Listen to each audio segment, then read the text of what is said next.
Terasa beda ya Naduh. Segar, bercahaya. Jadi bercahaya sekarang. Alhamdulillah ya. Alhamdulillah, nanti saya kirim satu sarung dengan jubah. Biar kayak Habib. Ya, saya jubahnya banyak Pak Rohman. Nanti saya kirim, betul. Saya kasih. Alhamdulillah. Saya kasih, insya Allah. Pak Rohman, kehadiran Pak Rohman di sini memang Pak Yosep dipanggil juga. Sebenarnya Pak Yosep hari ini tidak dipanggil, tetapi karena memang bagaimanapun juga Arigi maupun satu lagi saksi memang berkaitan dengan Pak Yosep. Saya punya kepentingan untuk ikut mendampingi juga, karena tim saya yang dulu mendampingi anak-anak Ibu Mimin sekarang tidak masuk. Tadi kita membuat surat kuasa lagi, timnya saya masuk dengan Pak Fajar. Jadi saya juga ikut mendampingi tadi Pak Indra, kurang lebih ya dari jam 2 betul tadi.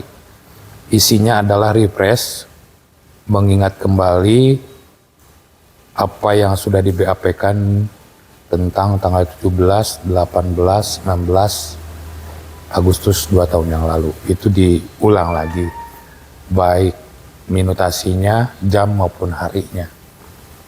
Ya, alhamdulillah tadi keterangan dari dua anak Bu Mimin itu tidak jauh berbeda, masih konsisten dengan apa yang di BAP-kan dalam BAP sebelumnya. 2 tahun yang lalu. Betul. Tidak ada perubahan. Tidak ada perubahan. Ketika ada pertanyaan dari penyidik apakah ada perubahan atau masih tetap, para saksi menyampaikan bahwa itu tetap masih pada BAP yang sebelumnya.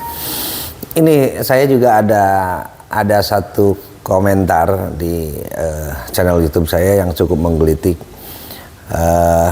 bahwa pengacara dari Pak Yosep ini seolah diem-diem baik gitu. Padahal yang saya tahu sampai kemarin itu saya tahu Pak Rohman itu tidak tinggal diam untuk membuktikan bagaimana caranya kasus ini terungkap. Nah, kira-kira tanggapan Bang Rohman gimana komentar seperti itu? Ya, saya pikirkan semuanya juga dapat menilai kalau misalnya sampai hari ini Pak Yosep masih tetap dengan keterangannya menyampaikan apa yang dia lihat, dia dengar, dia ketahui langsung di dalam BAP tidak berubah sampai hari ini. Bahkan saya lihat, saya pun berkali-kali bagaimana mengkanter opini-opini yang hampir selama 6 bulan atau sampai 1 tahun lebih menyudutkan pihak Pak Yosep. Jadi tidak fair kalau misalnya dibilang saya tidak berbuat apa-apa. Yang jelas secara opini juga saya menyampaikan kontra opini-opini yang menyudutkan Pak Yosep. Dan alhamdulillah selama proses itu akhirnya informasi pun berimbang. Kan? Betul. Awalnya memang Pak Yosep disudutkan. Kalau tidak bersalah ngapain pakai pengacara ya. Itu mungkin untuk masyarakat awam sah-sah saja menyampaikan kalimat seperti itu. Tetapi dalam konsep negara hukum kan setiap orang mempunyai hak dan kedudukan yang sama di depan hukum. Ya, salah satunya adalah ketika Pak Yosep awam dengan proses hukum, Pak Yosep tidak tahu dengan proses penyidikan, ketika berkonsultasi ke saya sebagai teman ya saya sampaikan. Dan saya sebelumnya juga bertanya, sebelum mungkin orang lain, saya yang bertanya dulu ke Pak Yosep apakah Pak Yosep melakukan atau tidak. Saya juga butuh yakin di awal.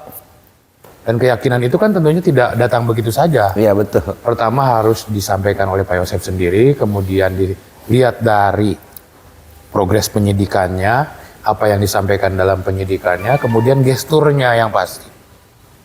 Ya mohon maaf, mungkin beliau ini tidak cakap menyampaikan satu berita. Jadi terkesan pada saat di awal-awal, ketika kami berbicara tadi dengan beberapa wartawan di halaman kantor polisi, bahkan para wartawan pada saat itu subjektif bahwa besar kemungkinan tersangkanya adalah Pak Yosep pada saat itu. Itu tadi karena bagaimana Pak Yosep menyampaikan berita pada saat itu, apalagi sedang hangat-hangatnya, beliau tidak bisa menyampaikan dengan baik, bahkan terkesan tenang-tenang saja. Nah, setelah berkonsultasi dengan saya memberikan penyampaian bahwa dalam proses ini yang harus dilakukan adalah ketenangan, menyampaikan berita, menyampaikan informasi tidak tergesa-gesa, kemudian dipikirkan kembali. Betul. Itu yang saya sampaikan. Jadi tidak fair kalau misalnya ada yang bilang kalau saya tidak berbuat apa-apa. Dari awal saya berbicara dengan Pak Yosep, ingat hari Sabtu gitu. Kemudian hari Minggunya kejadian, hari Rabu, hari Sabtu ketemu di lapangan golf, hari Jumat ketemu, kemudian tanda tangan surat kuasa, hari Senin kita BAP. Dari situ pun saya mencoba meyakinkan diri dulu Pak Hendra. Begini, benar tidak ini pelaku? Feeling, intuisi, insting kita kan harus jalan. Melihat karakter seperti ini apakah cocok nih atau jadi pelaku atau tidak. Saya pada saat itu diberikan keyakinan bahwa Pak Yosep itu bukan pelaku. Saya yakin bukan pelaku. Cuman beliau ini tidak cakap menyampaikan informasi dengan baik. Sehingga banyak saya wakili banyak informasinya. Terutama berkaitan dengan kejadian di tanggal 18 pagi-pagi. Tapi sekarang Bang, saya lihat dari komen-komen itu betul sudah berimbang. Malah sudah sedikit sekali yang memojokkan dan ke Pak Yosep gitu. Seiring berjalannya waktu mungkin dengan ada keterangan-keterangan saksi yang tambahan-tambahan keterangan saksi ada di channel YouTube bahwa ini dan seiring berjalan itu Pak Yosep memang sekarang sudah jauh dari tuduhan yang secara terang-terangan orang waktu itu nuduh betul secara terang-terangan di sana. Dan kebetulan saya ingat terus kata-kata Pak Rohman, musuh terbesar pengacara itu adalah kliennya. Ketika klien berbohong berarti marwah pengacara lah yang dipertaruhkan. Betul. Nah saya yakin Bang Rohman bisa menerima tawaran ini, Pak Fajar bisa menerima tawaran ini karena memang berdasarkan intuisi seorang pengacara. Ini benar nggak klien saya betul-betul tidak melakukan atau sebagai pelaku. Dan saya berharap kira-kira nih, apakah hari ini Polda yakin bisa menetapkan Bang Rohman? Saya pikir begini Pak Hendra, ini proses yang harus kita dukung ya. Saya meyakini bahwa kejahatan tidak ada yang sempurna, tapi nyari sempurna mungkin ada. Ini masih masuk dalam kategori nyari sempurna. Saya pernah lihat YouTube-nya Kompolnas, di situ Pak Benny Mamoto menyampaikan bahwa salah satu kendala dari penyidikan masalah ini adalah TKP yang rusak. Baik karena mungkin karena manusia ataupun karena faktor alam. Itu satu. Kedua, saya pernah lihat juga YouTube-nya ahli forensik Polri, di YouTube-nya Deddy Corbuzier. Dia menyampaikan bahwa salah satu perkara yang sulit adalah perkara pembunuhan ibu dan anak di Subang. Nah, berkaitan dengan tadi pertanyaan tadi apakah ini akan terungkap atau tidak, saya selalu meyakini bahwa perkara ini akan terungkap. Kenapa? Kejahatan ini tidak sempurna, nyaris ya, tapi tidak sempurna. Saya meyakini bahwa dengan usaha yang dilakukan oleh Polda Jabar hari ini, kemudian ini sudah 3 Kapolda kalau nggak salah, ya. Iya. 3 Kapolda dan 2 Dirkrim dan yang ini saya meyakini Dirkrim yang baru ini tentunya saya dengar membentuk tim khusus untuk penanganan perkara ini. Saya besar harapan saya di perkara ini akan segera terungkap. Memang kita tidak bisa menekan mengenai waktu ya, karena ini proses penyidikan 2 tahun pun tetap berjalan. Bahkan tidak ada batas waktu mau sampai kapanpun juga. Tetapi saya meyakini dalam konteks ini sekarang saya meyakini Polda akan bisa mengungkap. Ya mudah-mudahan ini bisa jadi salah satu prestasi juga buat Bang Fajar dan Pak Rohman. Apalagi kasus ini memang betul-betul menjadi perhatian publik hampir di seluruh Indonesia ini. Karena setiap kali muncul kasus ini, Bang Rohman, ini yang nonton itu minimal di angka 10.000 yang nonton dan mereka banyak yang komentar. Tapi ya saya punya keyakinan juga sama ini bakal terungkap. Dan mudah-mudahan dengan bercahayanya Pak Rohman, 1 minggu ke depan polisi sudah bisa menetapkan siapa. Saya meyakini begini, saya nggak bisa bicara kapan-kapannya, yang jelas saya meyakini polisi dengan usahanya bakal secepatnya polisi akan, ya kita tahu kan tanggal 18 ini 2 tahun Pak Indra. Ya. Jadi harapan saya ya mudah-mudahan tidak sampai lewat tanggal 18, mungkin siapa tahu polisi dengan penuh dengan temuan-temuannya sekarang di-refresh lagi berkasnya.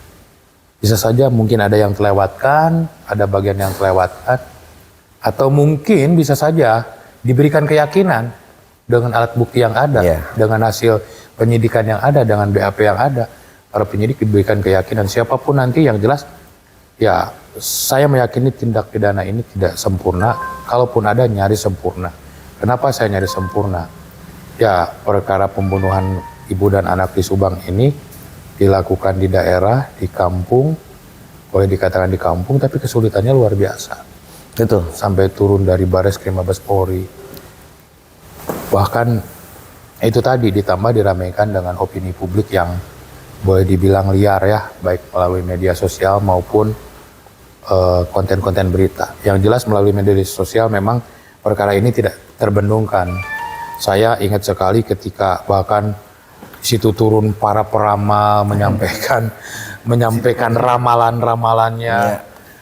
Ya, sampai mereka Bang Rohman ngomong ke saya, bro, kok bawa-bawa yang gituan, bukan bawaan gituan, mana terus datang ke dia, masa saya tolakin gitu. mereka tidak hanya meneliti secara ya melihat mereka dari mengomentari berita, tetapi mereka dengan keahliannya dalam tanda kutip mengomentari perkara ini dari sisi keahliannya, misalnya dari sisi paranormal.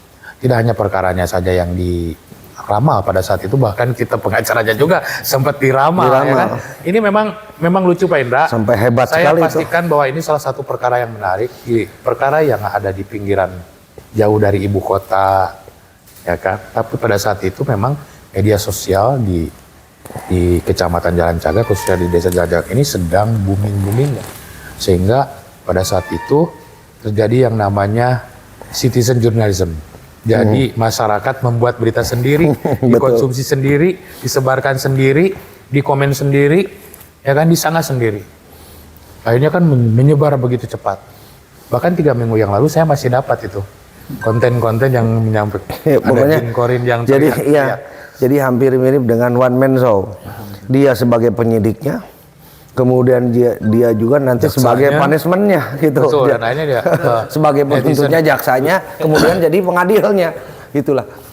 Tapi ya saya harap juga kita ambil sisi positifnya saja. Jadi ketika atensi masyarakat seperti itu, akhirnya kita sebagai aparat penegak hukum, bagian dari sistem peradilan pidana Indonesia, kita advokat, ada pihak kepolisian, mungkin nanti ada di penuntutan, ada jaksa, ada di persidangan, ada hakim.